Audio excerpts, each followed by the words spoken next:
Welcome back to Beyond the Wrench. My name is jayg, and I am your host. Today, I welcome Daniel Diaz, who is a service tech at Braman BMW in Miami, Florida.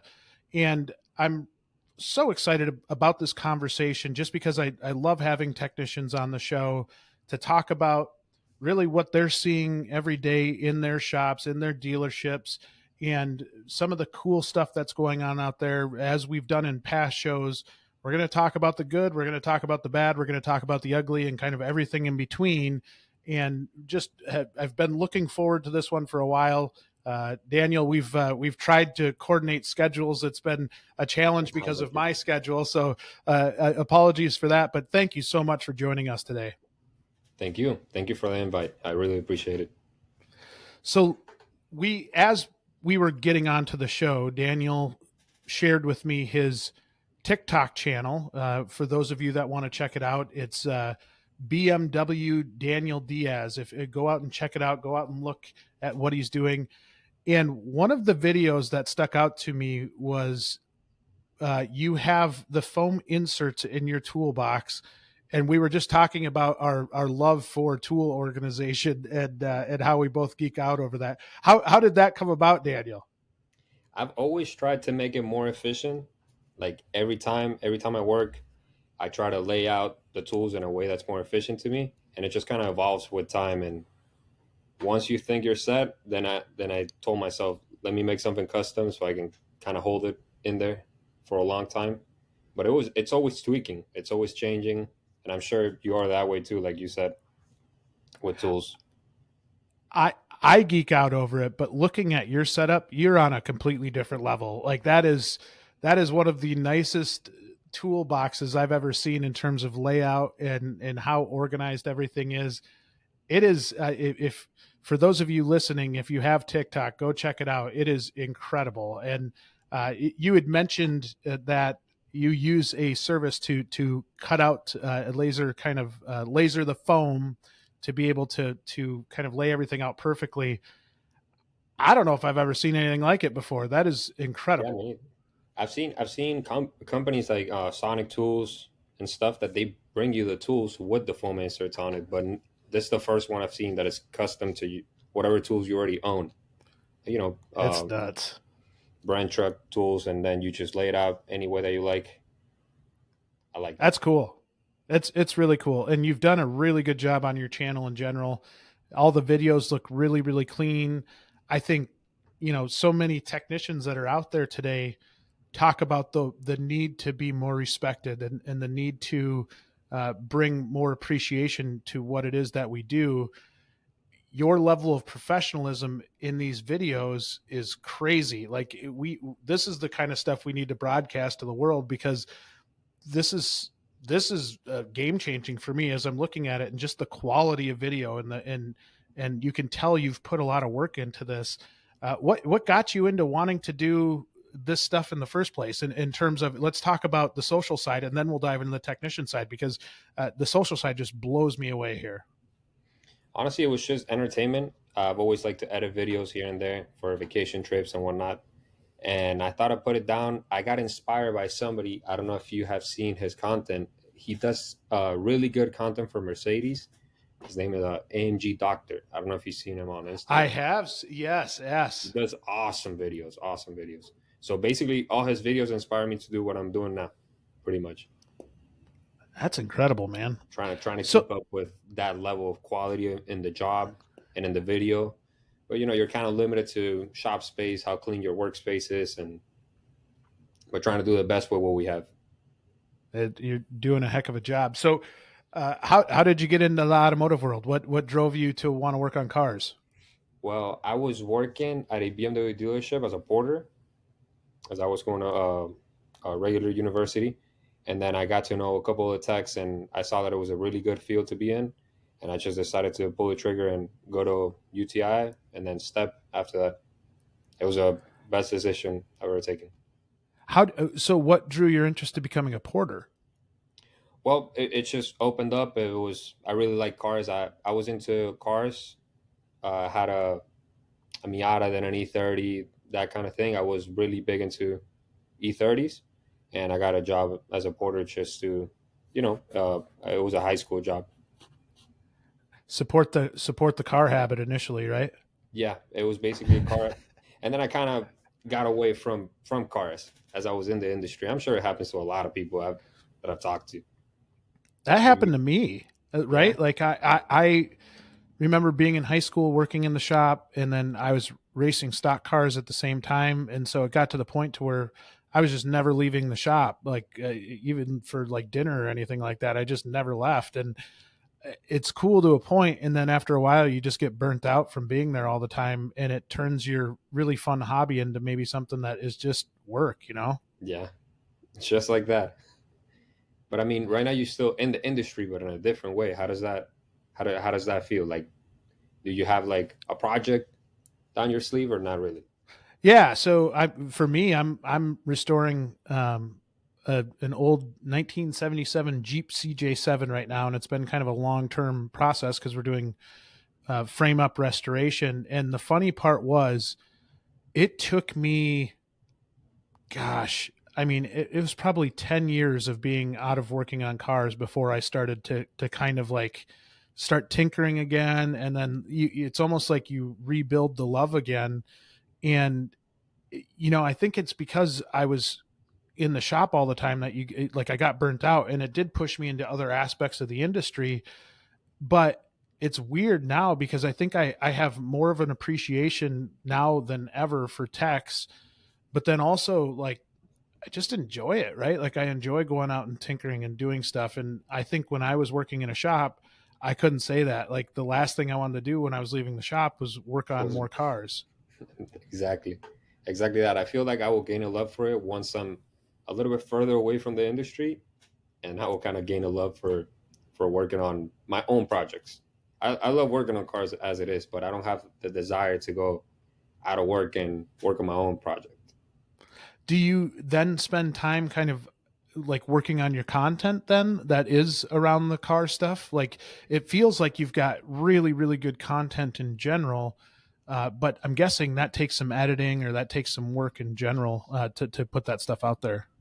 Yeah, it's also a little annoying going over the day that you went at work in your computer again. But uh, Especially if it's a bad day. yeah, sometimes it's a bad day, but it's a good video, so you kind of have to make it work. Not the greatest job will make a great video sometimes. So it's sometimes the good thing is that each time I get a little bit faster, so it takes me less time to go through the videos, and I don't have to sit down for hours and go through a video. But some videos do take a little bit of time. Just like anything though, right? Like when you first started working on cars, you're not the fastest at it, and then you start to get good and you start to understand the systems and just how this little cover comes off can make a world of difference in how fast that job goes. And I think Yeah, the more you learn that the better you are. definitely. So you said you were going to university or you're going to school when you got your porter job. What were you initially going to go to school for? Computer science.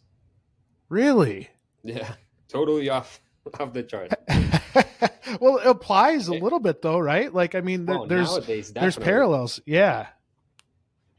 Like, I would really like to see the side of technical support, how they see things as they're programming vehicles and trying to restore modules back to life. I'm That has something to do with it. I would like to learn that aspect of the industry at one point. Well, we did a podcast with a guy by the name of Pedro de la Torre. We're actually going to have him back on the show here again soon, but he got into like he's rebuilding the circuit boards and the ECUs and like doing That's some all. different stuff. It's like when I was talking to him, I'm like, you, buddy, are so far out of my league that I have like I'm doing my best to stay with you, but at just a different level of like smart. And I think that's one of the things that people underestimate in our industry is that level of just insanely smart people in our shops. Like there are, it is incredible to me the mechanical ability, the electrical ability, even we talk All about like, together in one oh person. right, the whole package. Yeah, it's crazy, isn't it? Yeah, I really strive to be like that tech that covers all the areas but that area is one that I really want to get to. Interesting. What part appeals to you more, the electrical side or the mechanical side? I'll say they go hand to hand, Yeah. both on both really. Like I said, I'm trying to cover every area of the car. I'm not trying to be the guy that only works on these kind of jobs, or trying to be the one that you can throw anything at. And I a love lot of that. people in BMW do like to do that. I've noticed with a lot of domestic brands, they like to focus people on certain areas. How do you feel about that? Do you like it or no? I think at some level, the technology in our industry is kind of driving that specialization a little bit. And I think, I came from an independent background, right? And at some level, I think it's almost forced there because you have to learn something and be really good at something. Um, but I don't know if I've got a feeling on it. I think it all depends on the technician themselves in a lot of cases. Some technicians are like you and they like to do everything. Some technicians like to have this very, very specific thing that they're really, really good at. And I think that's one of the things that I've learned over the years with our industry is that I think a lot of times we like to look at technicians and we say, okay, all technicians are this same person and they're all the same background and they're all outdoorsmen and they all like I don't think that's the truth at all. Like if you sit down and talk with techs, they're just like All anybody over the else, like place. different personalities, different interests. It's not all one thing that we're all as technicians interested in. And you have talked to a lot of people in here. Have you talked to people about that? About working on specific kinds of jobs or kind of everything? Here and there, I think we haven't. It's a good idea. Like maybe we should do a roundtable about that at some point of like the argument for specialization versus a generalist type of role within a shop. Uh, how maybe I'm going to reverse this on you. So what do you feel about that? Is like the future of the industry? Are you as a technician able to keep up with all the technology to kind of remain in that generalist type role? Well, if it's with one brand, I feel like it's doable to keep up. But if it was with multiple brands, like if you work at a German shop and all you deal is with Porsches, Audis, BMWs, all kinds, it's gonna be hard to keep up. At least with the newest stuff, it's gonna be very hard with all kinds of special tools that you need nowadays for the latest jobs and all the diagnosis that we'll need. It's gonna be very difficult to keep up with that. So I will stay with one brand if I'm gonna if I want to be general with the whole car, it will have to be with one brand. I think that's fair. I think that's fair. I wonder, as you get more specialized, and I don't know on the BMW side with the electrification of everything, has that changed your thinking on that, or has it been technology's evolving really really fast, right? That like we're seeing more and more electric cars in general. Um, how I think maybe the best way to ask this is like how does that make you feel in general, like with the introduction of a lot of these EVs and where we're going as an industry? Well, right now I feel like at least with EVs, everything that's independent shops are not going to be able to keep up with them. At least Okay. just with the special tools aspect of things to test these new batteries to go before you go back in. It's like three Pelican cases, like huge Pelican cases of tools and tools and tools that you will need to test everything before you go back in. So I feel like those cars are only going to be sent to dealerships. I could see. I think it's a fair point um, in having that specialization. Now, do you think how far off do you feel we are from that? Because there are still a lot of ICE engines. There's still a lot of internal combustion.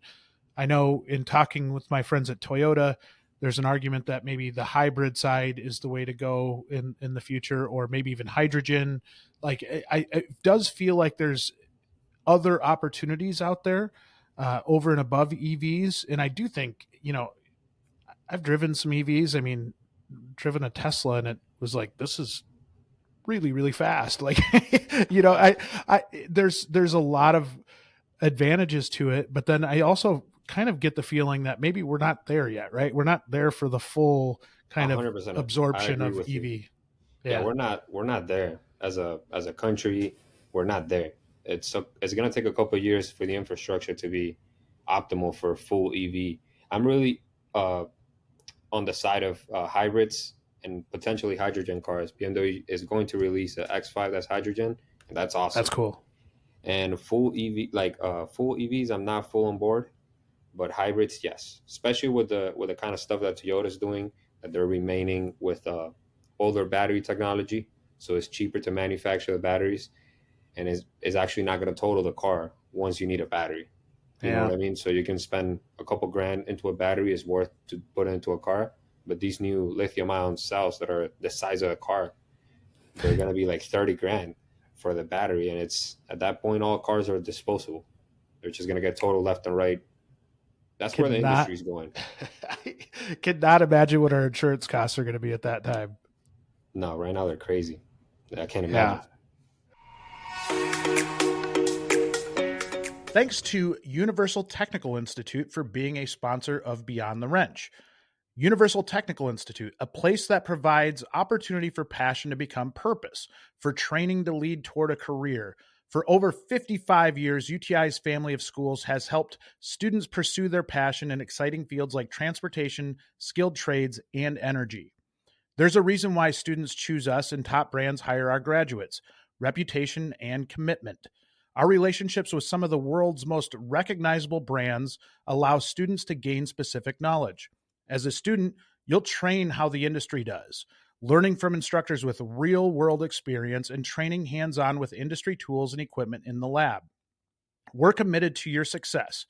That's why we're making $15 million in scholarships and grants available this year alone to those who qualify. It's time to invest in you. Get started today at uti.edu. UTI is an educational institution and cannot guarantee employment or salary. Financial aid, scholarships, and grants are available to those who qualify. Awards vary due to specific conditions, criteria, and state. What do you see? So you're in Miami. You're in a different part of the nation than I am. I'm in Wisconsin, a lot colder climate. You're in Miami, one of the warmest climates in the U.S. What do you see for EV adoption right now? Like how often are you guys seeing an A EV lot. roll in the doors? Are you? Yeah. We're seeing a lot of them. A lot. Because a lot of people in here are about the latest and greatest and they're really adopting full EVs. And we're seeing way too many coming in. But I'm guessing you've learned a lot on them. Yeah, fair bit. What? Give me an idea as far as working on them in general. I mean, is it similar to working on internal combustion engine in the sense that a car is a car and we got to fix it? And I think one of the big concerns we hear from a lot of technicians is like, what does that mean for the future of my position and my career? Because if there's a lot less maintenance items, how is that going to affect me? Assuming there's still things to fix on these EVs, right? 100%. Yeah, there's no maintenance items, but they are still breaking. You know Yeah. what I mean? At least in the next couple of years, they are still going to, but there will be a point that it will need no maintenance and everything will be dialed in. And we're seeing a lot of them come in the shop just because it's the first. There's a couple brand new cars that just came out to the market, and you know how it is with a brand new generation, a brand new model. It's always the first couple of years that are going to be basically a guinea pig, and it's just issues left and right, and then they're going to get resolved as time goes on, and they're going to be great at the end of the generation. Just like I I always tell people, try to get the last year of a generation. Don't go for the first year of a brand new car, brand new engine, brand new everything. You're gonna get the first issues. You are. I actually just went through that. Not with BMW, different manufacturer of vehicle that I bought a hybrid, and it was a first gen of that hybrid, and it was it had kinks to be worked out, right? And I think Exactly. I went into it expecting it and knowing, hey, you know what you're signing up for here, and it ended up being okay. It's been a good truck ever since. But after some initial issues. So I want to talk about your training in general. So you went to UTI. What campus of UTI did you go to? Orlando, Orlando, Florida. Orlando. And so you went started off in their just general automotive technology program, I assume. Correct. Yeah, it was a year and a couple months, like a year and 2 months. Okay. And then from there you went into BMW's program. Yes, into STEP program. They don't have it in there at that location anymore, but it was a really smooth transition from UTI to STEP. I And would recommend it to how everybody. I think I mentioned this to you before, but I also went to UTI just up in Chicago. At the time, it was Glendale Heights. Now they've moved locations. But how did the STEP program work compared to the normal, just automotive technology program? It was very different. Yeah. I wouldn't say that they make you throw everything you learn out the window, but they kind of do. They're So you start from scratch when you go there.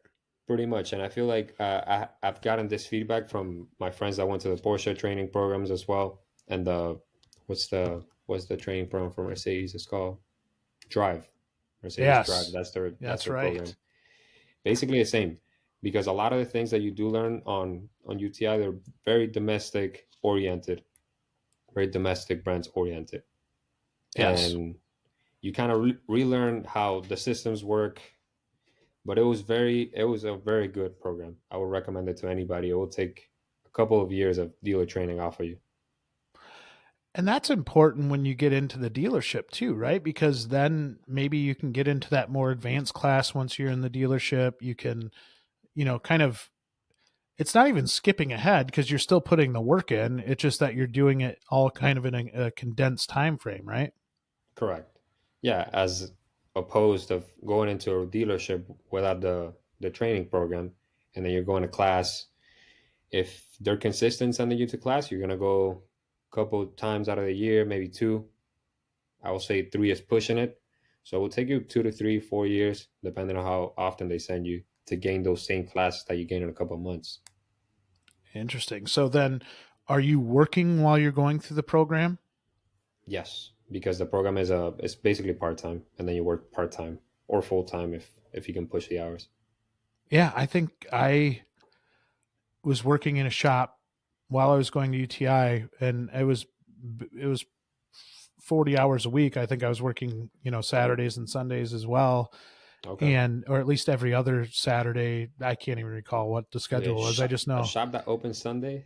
Yeah, it was I'm trying to remember back. That's been a long time ago. We're talking 20 years ago now. So I can't recall what exactly my schedule was. I just know I worked a crazy amount of hours on top of going to school, and it almost felt like Groundhog Day at times, where I'm like, all right, you go to school in the morning or whatever it was that time, and then you go to like midday, and then you'd get off, go eat quick, and then go to work, and then work until like you felt like you're going to pass out, and then then you get up and do it Mhm. again the next day. It's an intense schedule.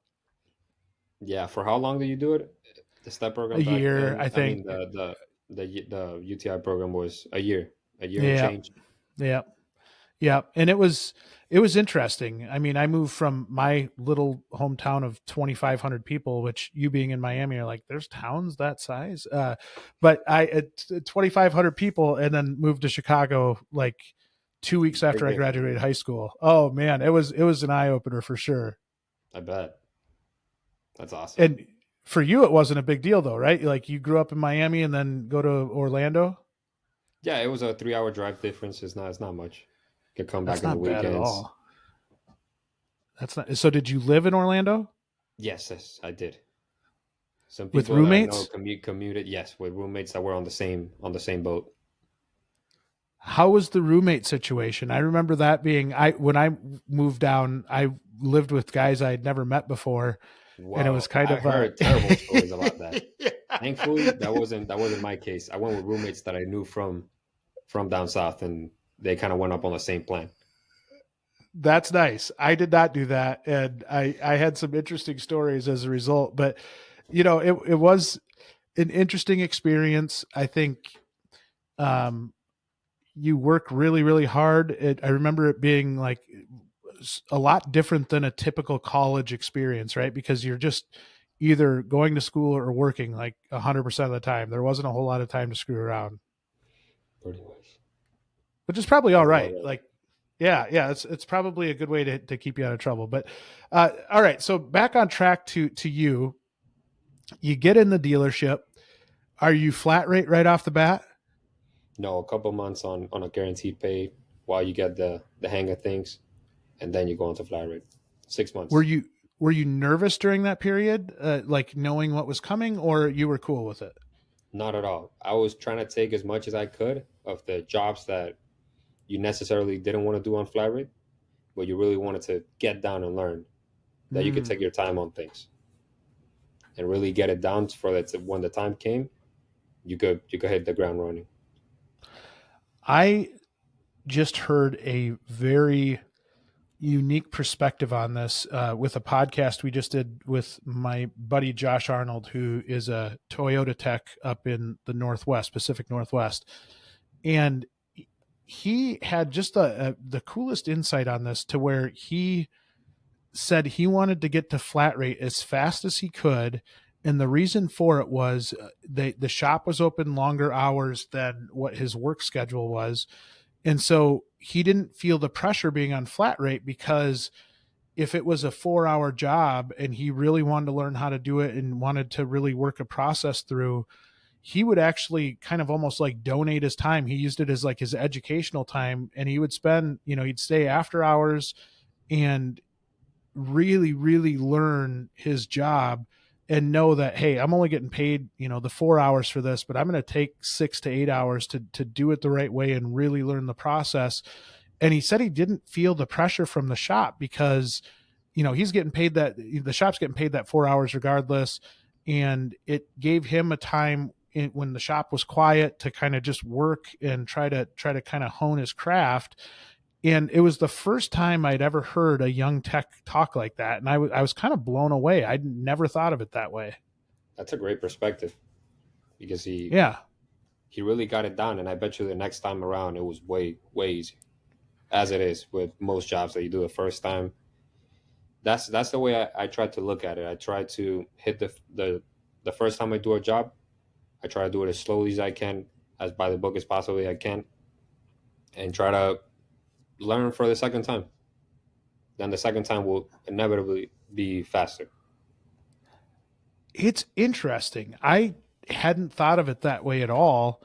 And I think for you guys as young techs to be able to have that perspective to say, hey, I'm going to invest a little time here because it's going to help me with a bunch of jobs moving forward if I learn it right now. That is right. I agree with that. I like that. I like that point of view. Yeah, I did too. And it completely changed my perspective on things when I was looking at that and the What's pressure the that a young usual tech answer that you faces. get that they don't want to get they don't want to go into flat rate? I think there's a lot of young techs that get really nervous about going on flat rate. And I think, you went to UTI, you heard the stories, and even, from other students, maybe experienced techs in a shop that some of these students are working in. And it was never that you heard the positives about flat rate. It was that you heard the horror stories over and over and over again. And I think by the time you get to the point to where you're in a shop, you're kind of freaked out by it already. I can see Am I that wrong? aspect. Well, I got good and bad Yeah. stories. So I kind of wasn't that scared of it because you just have to be okay with the fact that if you didn't make it on this one, you will make it on the next one, and you will figure it out as you go, and it will kind of even out at the end of the day. How how was your confidence level early on? Like, were you a pretty confident guy going into, like, being able to talk to your manager and say, "Hey, this one's going to take me a little bit longer because I'm trying to learn it," or was it kind of nerve wracking at first and then you kind of warm up to your manager? Like, how did that work for you? Not at all. I would just go and basically, like you just said, that this is gonna take me long. It's a big job, and I mean they knew what the job took before I was given it, so they knew how long it would have taken me if I took my time, and how long it would have taken me if I didn't, if I kind of rushed Mm. it. And they could see it as you're working. But I'd rather just take things like slow like that, and then you gain speed with repetition, pretty much.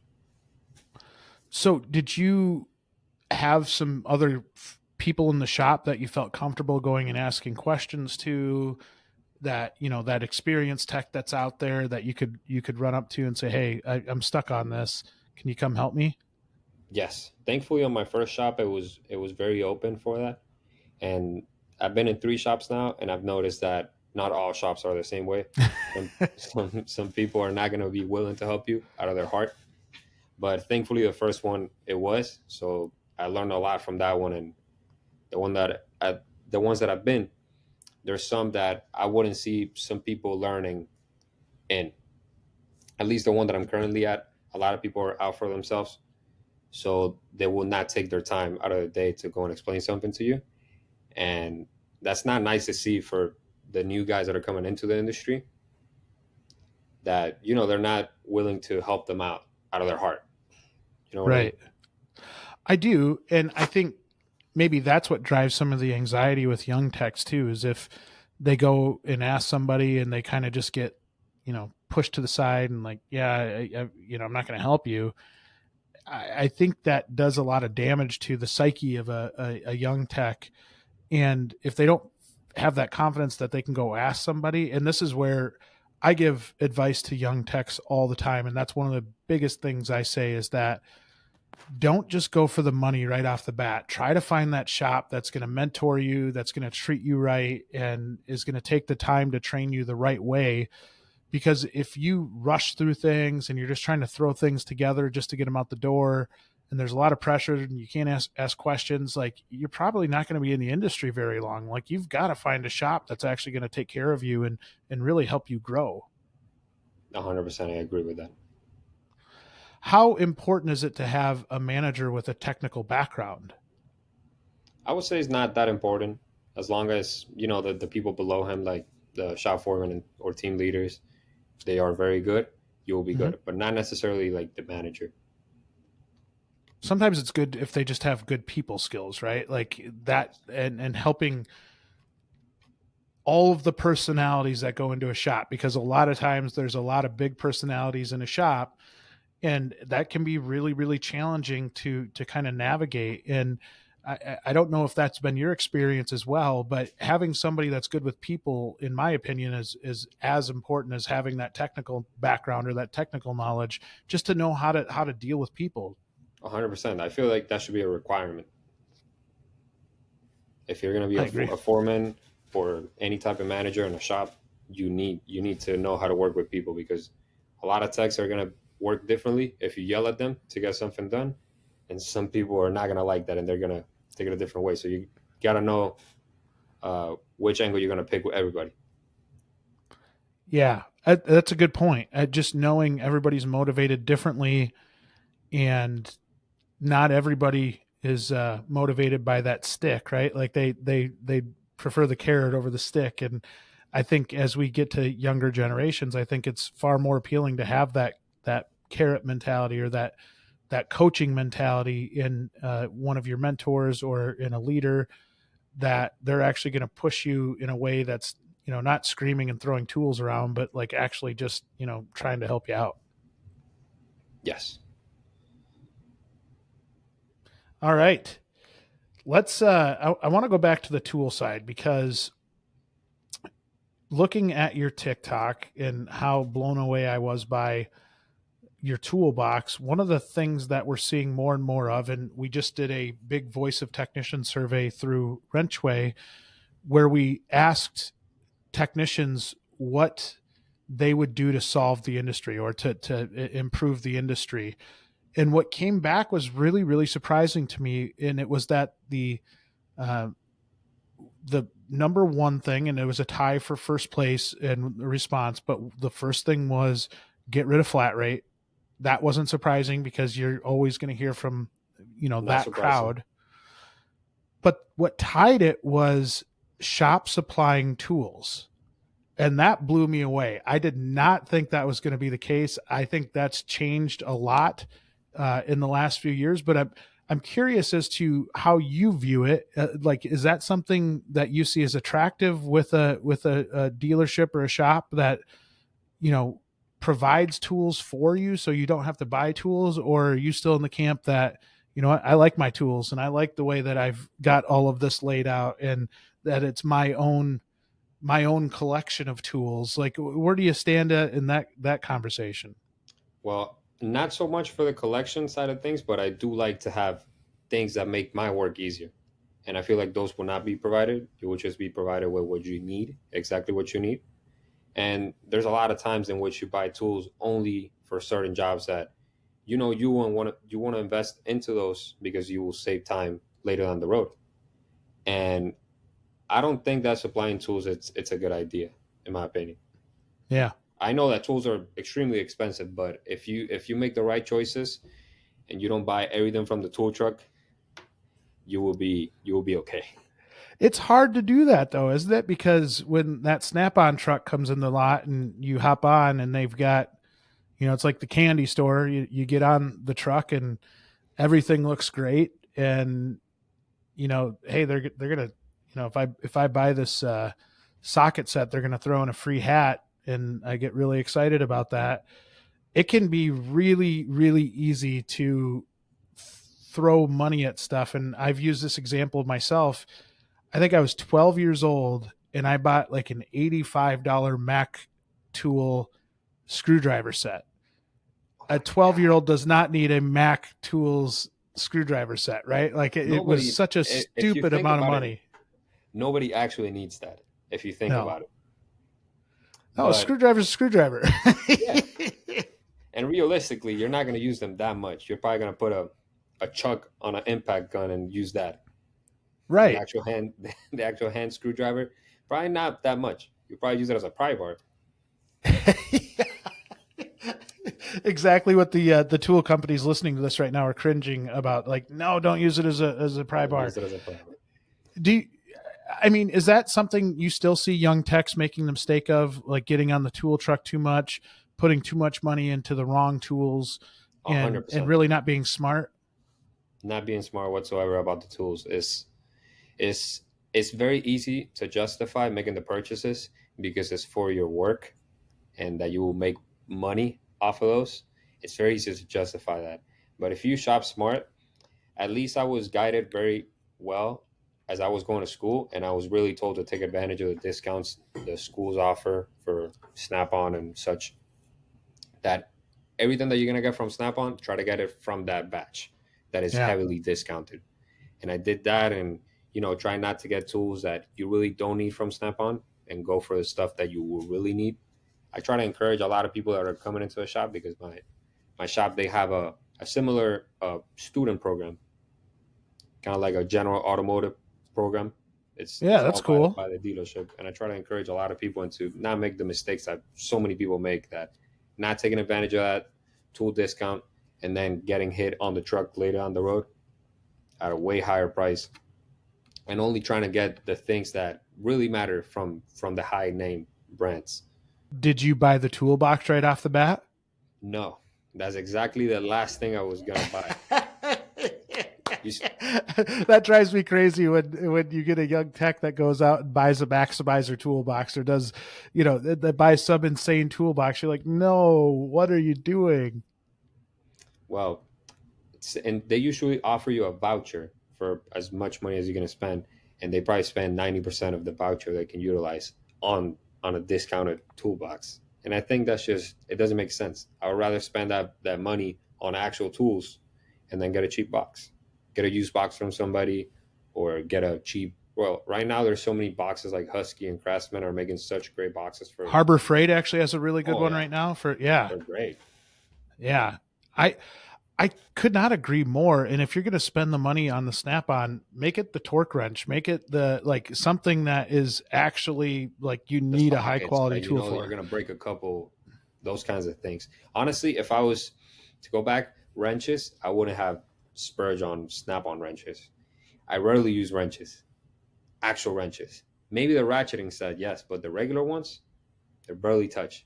No Sometimes kidding, because you're always using swear, a like a ratchets, impacts is kind of, it's very rare that I will grab a wrench to unscrew something. It's only if you cannot fit a ratchet.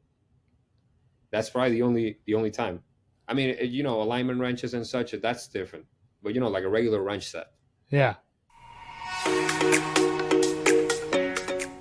Technicians, have you checked out WrenchWay yet?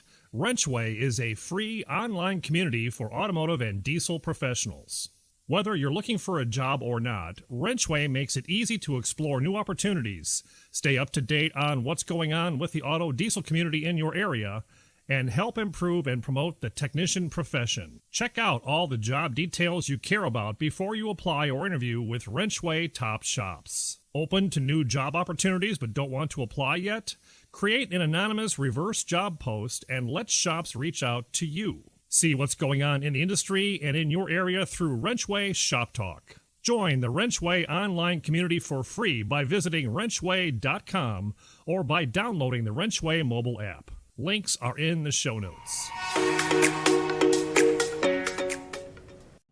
So I saw in your TikTok video, big Milwaukee guy. Yes, I made the transition. I used to have everything, all the power tools from Snap-on. And then as they started, one of them went bad. I tried to sell them as a set, and then I went to the Milwaukee just because I did like the Snap-on ones, but I just couldn't justify the price for the 1-year warranty. And then the Milwaukee had 4-year warranty, or I think it's 3 or 4, somewhere along that line. And they're great. And considering the amount of abuse they go through on a daily basis, if they go out in 2 years, they already pay themselves. 100%. And they're starting to make so much stuff just in general, like home stuff, work stuff. Like it is crazy to me, everything that's battery powered now. And, I've got a toolbox full of air tools, and I don't remember the last time, I don't even remember the last time I used like a true like air impact like air or ratchet. Yeah, exactly. They just sit in my box, and I looked at prices that you could sell the stuff for, and I'm like, it's not worth anything anymore. Yeah, you might as well just keep it as a backup. Yeah, it'll be a relic. The only tool that you really use air is the 1/2-inch impact. Yeah, like no matter what, everybody's always got like a huge 1/2-inch impact that they use for whenever their electric one cannot take it off. Yeah, you always have to have that. I will say it makes the shop a heck of a lot quieter if you've got battery powered tools. Oh yeah, those ratchets and the little impacts, it's a must.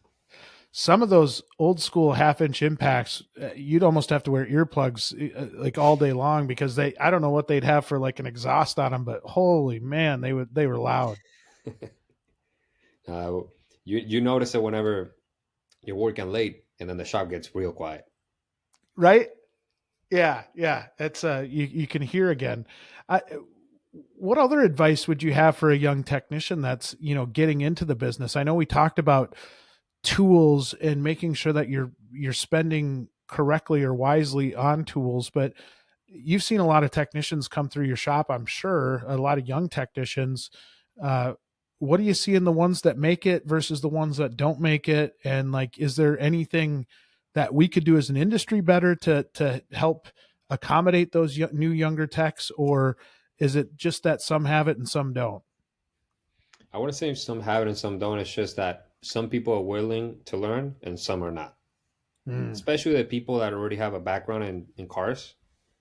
That's the worst. I agree. The people that think they know everything.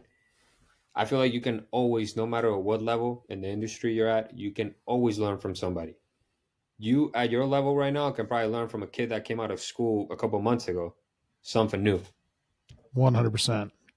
Always there's something to learn. So don't just, I would say, just listen to it, what everybody has to say before you throw your opinion. I don't know. I think that is fantastic advice, because I think we've all been around those young techs that, and it's not just techs. I mean, that's any position in any company where if you have a young person coming in and they have that know-it-all attitude and you can't teach them anything. And then, we've done panels in the past where we'll talk to an experienced tech, and they said the number one thing you can do to bury yourself as a young tech is I'll tell you something as an experienced tech, and then you You say, don't I do it. know. Or saying, Exactly. I know, Doesn't yeah, that I know, drive you I know. crazy? Yeah. I try to take advice. I'm very hard headed. I try to take advice from everybody. Even if I know I'm not gonna do what they say, I still like to hear their side of things Yeah. before I go ahead and do it a different way they asked me to do it. Do you find that fascinating to like almost like mentally challenge yourself to learn, like to take those different perspectives It's and not, hard. to yeah, right? It is. It is. It is. It is very hard, especially if you've been doing, let's say, like a certain job, like a specific job, a certain way, and then somebody else that tells you a different way of doing it, and you're gonna be hesitant. You're not gonna want to do it, but it might be 100% better.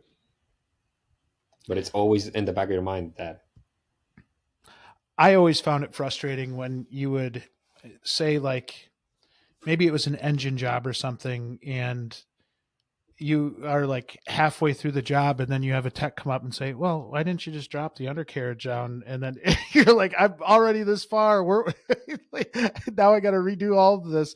It was that's what it's really really hard to listen to other people, because you're like, I'm halfway through this thing, and oh now yeah, this person just told me that there's a way that you could cut this time in half if you do it this way, and I'm like, oh man, that's tough. a little too late. A little too late. Well, that's cool.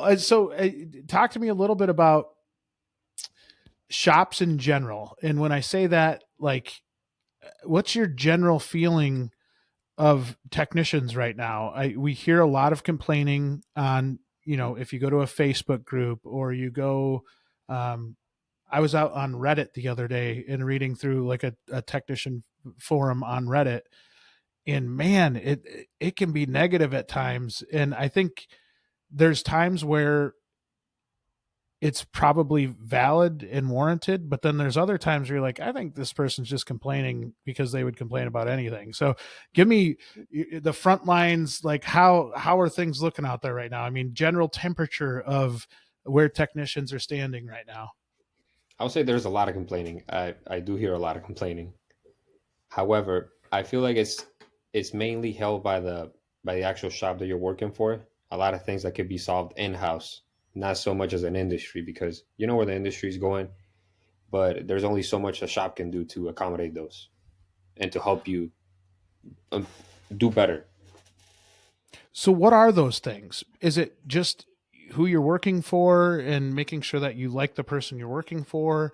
Is it, having the right tools, which from a BMW dealership, you most likely have all the right tools, at least the specialized tools, anyways. What is it that like industry can do to help make techs happier? I would say that, for example, a lot of shops don't focus too much on making making it easier for the techs in the way of, you know how you always get thrown more stuff on top, and therefore you're less efficient at actually working on cars. And the thing that makes you the money and makes the place the money is you working on cars.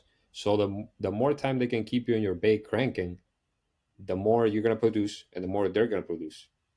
So a lot of shops don't get that. Then when they facilitate things for the techs, I'm not saying that because we're lazy, but if you keep us in the bay working, we make more and you make more. That's what a lot of places don't get, is that if you make it easy for us, it is beneficial for both of us, not just for me or for me Mm. being lazy. For example, parts runners, having people that bring you in the cars, having people that test drives the cars for you, wasting time test driving. I mean, if it's a noise concern and stuff like that, but I understand. But there's so many instances in which you just need to put a couple miles in the car, like just for the heck of it, just to be 100% sure. You just got to drive it, and that is time lost. So you could be cranking, making money for yourself and for the company. Same thing with parts. If you got to be stuck in a parts department making a line uh, to get a couple parts, that's time you're wasting, and it doesn't only affect you; it affects the department. So a lot of shops, they don't get that. The more efficient you are, it's better for them. 100%. Now, do you Do you have a parts runner where you're at? Yes, right now the like all these things that I'm saying is because the place that I'm now, they understand that concept of the more time I can keep you in the bay, the better it is for both of us. Hmm. Instead of having you do throwing you task on top of task that doesn't have to do with the job, because they think they're saving money by not having people do specific things, but in the long run, they're actually losing money because they can't keep you making those cars get out. How important is a good service advisor, service writer to the technician's happiness? I would say it's very important. However, right now with at least in dealerships, is getting very implemented doing tech videos. I'm sure you have heard of this, Yeah, the walkarounds, and you're basically doing a good portion of the selling. If you make a great video, you're very likely to sell the job only by the customer seeing the video. And at least in the app that we use, they can approve it right off the bat, right there, and it all goes through a system. It gets push of parts brings the parts. It's automated, that's 100%. gotten that's gotten dramatically better in dealerships in even the last couple of years. Yes. How was it comfortable for you at first to do the videos, or did it take some coaxing to do those videos and knowing that, at the end of the day, the customer's getting this, they're the ones that are signing off on the repairs getting done, and I have to have, I guess, some level of trust with that customer, right? From a technician standpoint, I can't just go out and recommend a bunch of stuff that doesn't need to be done. I'm going around, I'm showing them visually what's going on with their car. This is good, this is bad, this is probably going to be bad, but it's going to be, you're fine for a little bit. Like, walk me through that process. How do you go through that inspection, and what are some maybe tips for technicians out there as they're doing their visual inspections? A lot of people are hating them. I will say that a lot of people really dislike the inspections. I really like them because it's a way to cover yourself, and a lot of times you can cover yourself. You can backtrack yourself. Hey, did I miss this? Did that car need that? Did it need? You go back to the video, but it's very helpful. It's a very helpful tool. It takes time out of your work. It really does. Uh, 2 3 minutes, 4 minutes a car, you know, it adds up. However, it brings you a lot of value in my opinion. But it's good to show somebody off the bat. This is what you need. A lot of people are visual people. At least we are as techs. I like to believe that it's not the same as me explaining you something and or me showing you something that's wrong. A lot of people are that way, and they like to see what is going on. Okay, you have a leak coming from here. This is broken. Your brake pads are this low. This is what a new one should look like. Stuff like that. I'm surprised techs don't like that more. And the reason I say that is one of the common complaints I had always heard is that as a flat rate tech, there was so much out of your control. Like, you couldn't put yourself in that service advisor's shoes and try to communicate what work needed to be done. And so a lot of times maybe a service advisor didn't emphasize the thing they should have emphasized, or they didn't truly understand what it was that they were talking about, and it wasn't properly communicated to the customer. Whereas when you're doing that visual inspection, you're communicating it well to a customer. I Well, feel like that would be a benefit. not all people can communicate the message and as good as you will want to. At least for me, I've seen a lot of people that do great videos, a lot of people that don't. So it's a give and take, because not everybody's gonna have the same skill set of being that comfortable and Good explaining call. something in a way that will sell. Because at the end of the day, you're making a sell. You're showing something, but you're making a sell. The way you explain it, how drastic it is, how needed it is, and I can see how it's rejected by a lot of people because it does take time. Like I said, it takes time off of that you could be doing something else, and a lot of places are not incentivizing the techs with those videos. In my shop, we got incentivized for them. We got like a little bonus for the videos, which is nice.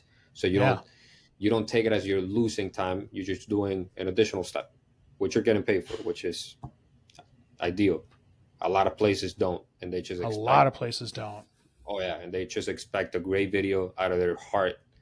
And a lot of cars don't need it. There's a lot of cars that come in with just their first maintenance, their second one. They don't need anything. They got brand new tires, brand new brakes, no leaks, nothing. It's kind of like you're doing a walk around video of a car that doesn't need anything.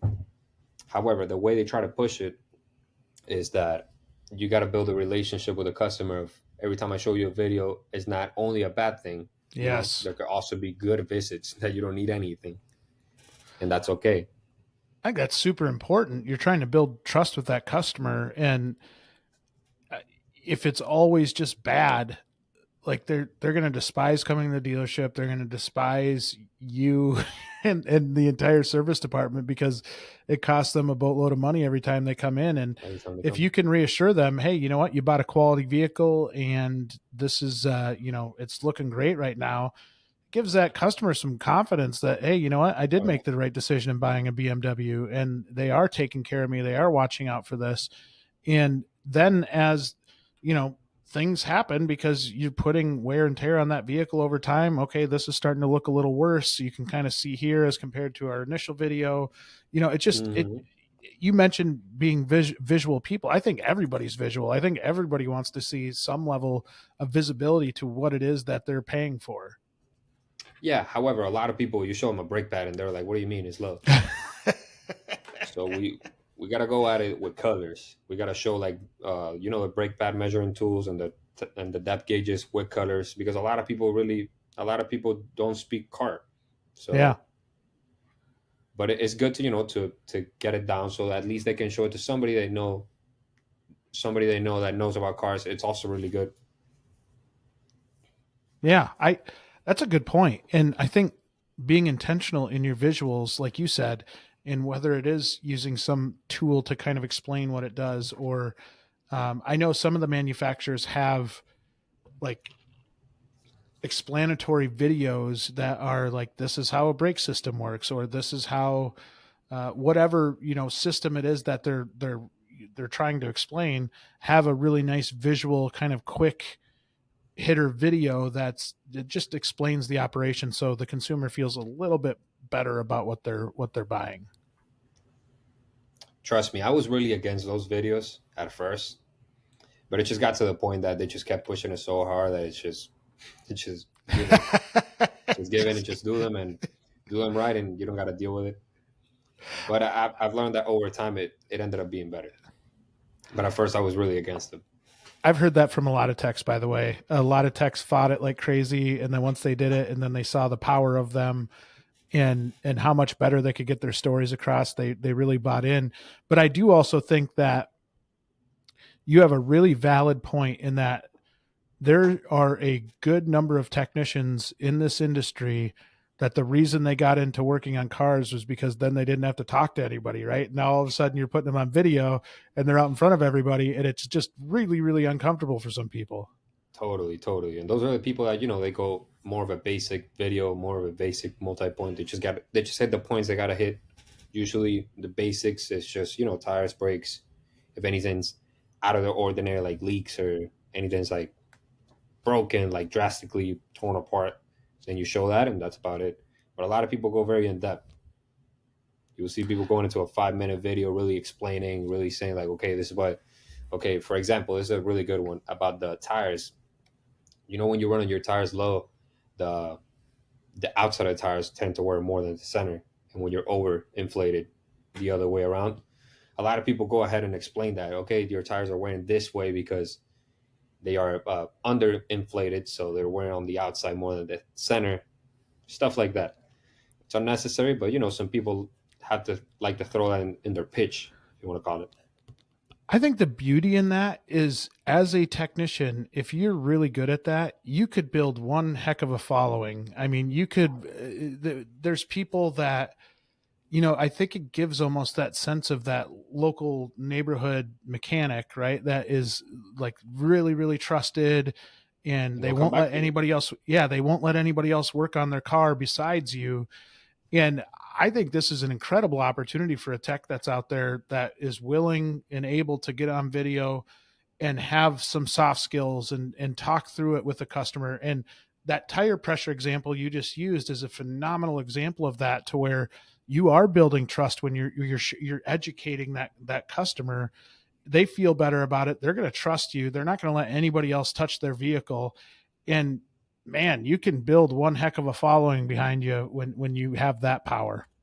Oh yeah, I've noticed that some people request me back because of the video. They've never seen me, they've never done anything, but they like the way I did the video. They walked them around their car. They just want me to work on it again, and that is very common. That's With a lot of interesting. people that do great videos. But like I So said, all a in lot of all, people hate it, and I will say it's only because of the fact that they're not getting paid for them. Because if they were, it wouldn't be such a big deal. And yeah, I would really love all shops to to do it, because we know for a fact the companies that make these apps and make those video interactions possible, they are paying the dealership for their usage. So it's very greedy of them not to give a spiff to the technicians for making the video happen. like you said, I think it helps incentivize a tech to get going on it, right? Because once you do it and you see the power behind it and how much more you're able to control your workflow and you do get those loyal customers, it is a really powerful tool.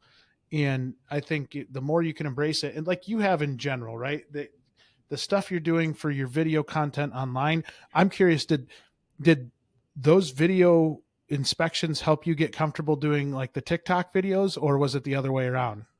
Not at all, because on the multi-point inspections, you speak a lot, you never show yourself, and on the videos I post online, it's totally the opposite, which is just me working, not talking, and it's just me on the whole video in the car, and it's very different.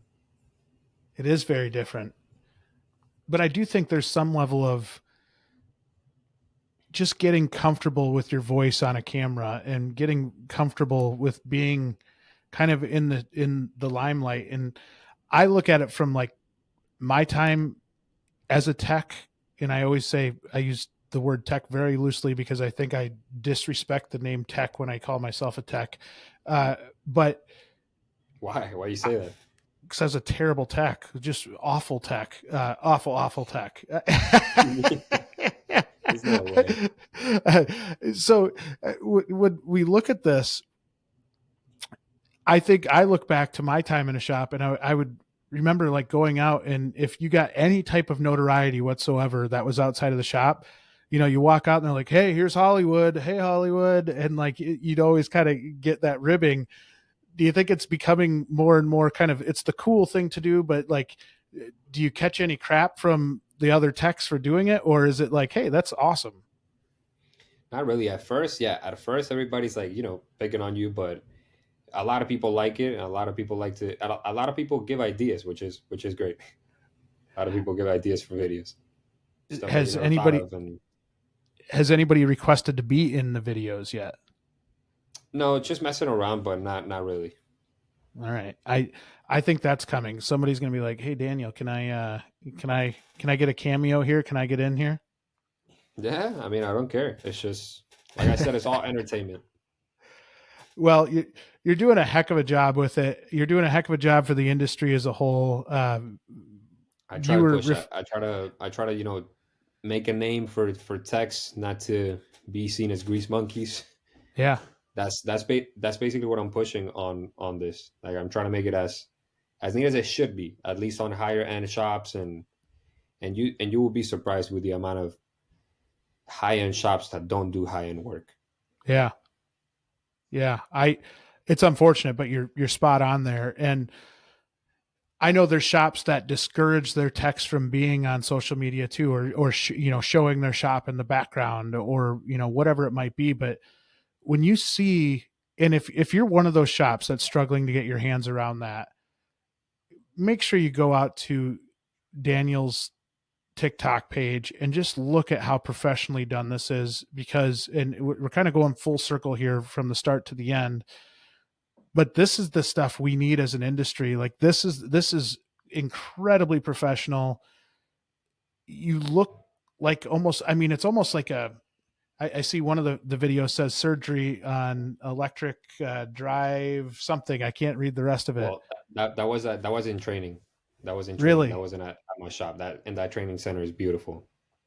Well, just looking at it though, I mean, like you come off probably more aligned with a doctor than you do a mechanic, right? Like it really is professionally done. And I think you do an excellent job at kind of showing off how professional this industry is, the future of this industry, the technology that's already here, and how clean it is. I mean, every single one of your videos here, you look clean, you look professional.